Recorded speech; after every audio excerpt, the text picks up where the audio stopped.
এক ছোট্ট গ্রামে তানভীর নামে এক ছেলে থাকতো। সে পড়াশোনায় খুব মেধাবী ছিল, কিন্তু তার একটি বদ অভ্যাস ছিল যে সে কখনো নামাজ পড়তো না। তার মা সবসময় তাকে বলতেন, বাবা নামাজ পড়ো, এটা শুধু ইবাদত নয়, জীবনের পথ প্রদর্শক। তানভীর বলতো, মা এত পড়াশোনার চাপ, আমার সময় কোথায়? একদিন তানভীর একটি পরীক্ষায় খারাপ করলো, তার মন ভেঙে গেল। তখন তার মা তাকে বলল, বাবা তোমার প্রচেষ্টা ভালো, কিন্তু যদি আল্লাহর সাহায্য পাওয়ার জন্য নামাজ পড়তে, তাহলে ফলাফল ভিন্ন হতে পারত। তানভীর সেদিন মায়ের কথা শুনে মসজিদে গিয়ে প্রথমবার নামাজ পড়ল। নামাজ শেষে তার মন অনেক হালকা অনুভব করলো। কয়েকদিন পর তার স্কুলেই বিজ্ঞান মেলার আয়োজন করলো।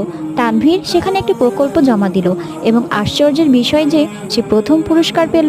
বাড়ি ফিরে সে তার মাকে বলল, মা, নামাজ পড়ার পর থেকে মনে হয় সব কাজ সহজ হয়ে যাচ্ছে। মা বললেন, এটাই নামাজের বারাকা বাবা। যারা